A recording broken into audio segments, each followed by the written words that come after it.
ताज्जुब होगा।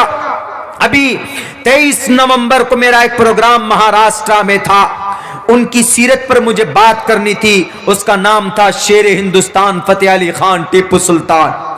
उसकी जिंदगी में एक वाकया सामने आया। नौजवानों, आपके लिए, आपकी जिंदगी बाइक चलाने के लिए नहीं है, आपकी जिंदगी सिगरेट पीकर धुआं उड़ाने के लिए नहीं है, आपकी जिंदगी इस्लाम का कलीमा बुलंद करने के लिए, आपकी जिंदगी कुरान का पैगाम घर घर तक पहुंचाने के लिए, आपकी जिंदगी झूठ से दूर हो, आपकी जिंदगी पाक पवित्र हो, आपकी जिंदगी रातों को मोबाइल फोन के अंदर नहीं होना चाहिए। वो खेसारी लाल, वो जनाब पता कौन कौन लाल, वो जनाब सलमान खान, फला खान, यह आपकी जिंदगी का रोल मॉडल नहीं है। आपको तबाह करने वाले हैं। आपकी जिंदगी का रोल मॉडल कौन? नबी पाक अलैहिस्सलाम हो सकते। आप अलैहिस्सलाम की जिंदगी का रोल मॉडल अबू बकर हो सकता है, उमर फारूक हो सकता है। आपकी जिंदगी का रोल मॉडल हमारे सलफ़े सालिहीन हो सकते हैं। कुरान और सुन्नत है आपकी जिंदगी का पैटर्न और आपकी जिंदगी का निसाब। ये film actress, film Hindustan actress और एक्टर्स नहीं है। वो टीपू सुल्तान की जिंदगी में एक वाकया पेश आया 1790 में। 1790 में टीपू सुल्तान की उम्र कितनी थी? 1790 में तकरीबन उसकी उम्र उस वक्त में मेरे ख्याल से 38 या 39 साल। पूरी उम्र टीपू सुल्तान की कितनी रही है? 49 साल, यानी 50 साल में 1 साल कम। तो उनको एक मस्जिद की बुनियाद डालनी थी श्रीरंगापट्टनम मैसूर में। टीपू सुल्तान को, वो मस्जिद आज भी है श्रीरंगापट्टनम में, आप जाकर देखिए, बहुत खूबसूरत मस्जिद है। मैं उसमें गया हूं, मैं उसमें नमाज भी पढ़ के आया हूं। तो वो श्रीरंगापट्टनम में 1790 जब मस्जिद की बुनियाद डालने के लिए हम लोग भी कोई अच्छा काम करते हैं तो इमाम साहब को बुलाते हैं, किसी आलिम दीन से मशवरा करते हैं, तब जाकर कोई कदम बढ़ाते हैं। तो उन्होंने जितने भी अपने आसपास के उलमा थे, टीपू सुल्तान ने सबको बुलाया। सबको बुला करके कहा कि मैं मस्जिद बनाना चाहता हूं। टीपू सुल्तान का एरिया जब आप जाएंगे श्रीरंगापट्टनम मैसूर से तकरीबन 25 किलोमीटर पहले है श्रीरंगापट्टनम, जहां पर टीपू सुल्तान की हवेली भी है।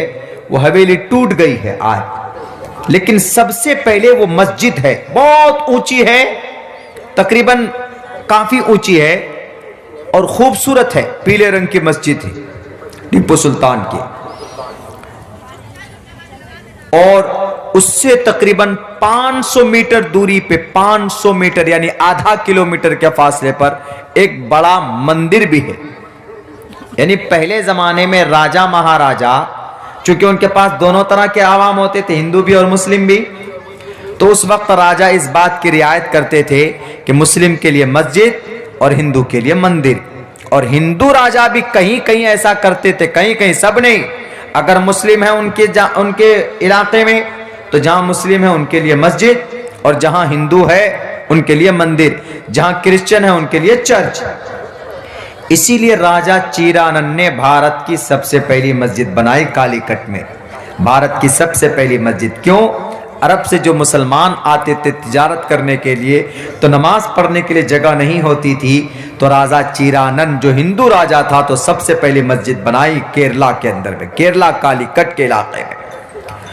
तो टीपू सुल्तान ने कहा कि मैं मस्जिद बनाना चाहता हूं और इस मस्जिद की बुनियाद उस आदमी के हाथों से रखवाना चाहता हूं जिसकी कभी भी, जो साहिबे तरतीब हो। साहिबे तरतीब किसको बोलते हैं? उमूमन उसको बोलते हैं जिसकी बालिग होने के बाद, यानी इस्लाम में जब लड़का बालिग होता है तकरीबन 14-15 साल में, बालिग होने से लेकर उसकी जिंदगी तक, जब तक उसकी उम्र है तब तक उसकी कभी भी फर्ज नमाज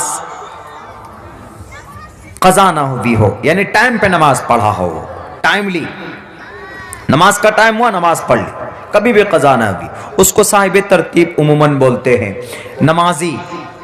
तो उसने ऐलान किया कि मस्जिद की बुनियाद वही डालेगा जो साहिब तरतीब हो, जिसकी कभी फर्ज नमाज कज़ा ना हुई हो।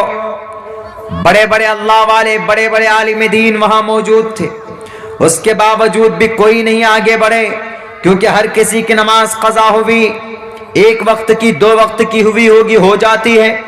आदमी अगर कहीं किसी काम में है तो भाई दूसरे वक्त में पढ़ लेता है, चलो। लेकिन उसने कहा कि नहीं, टाइमली पढ़ा हो, दूसरे टाइम पे ना पढ़ाओ,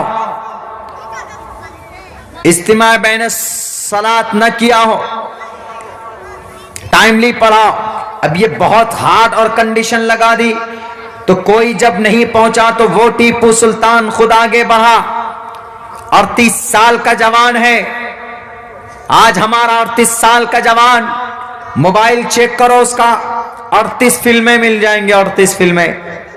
मैं आया हूं कलकत्ता से लेकर यहां तक, मेरे नीचे करीब में एक जवान बैठा, पूरे रास्ता गाना सुनता हुआ आया, पूरे रास्ता। मुस्लिम बच्चा, फौजी में था वो, बीएसएफ का था, बोला स्टाफ हूं मैं। पूरे रास्ता गाना सुनकर आया। अगर वहीं पर पूरे रास्ता वो कुरान की तिलावत सुनकर आता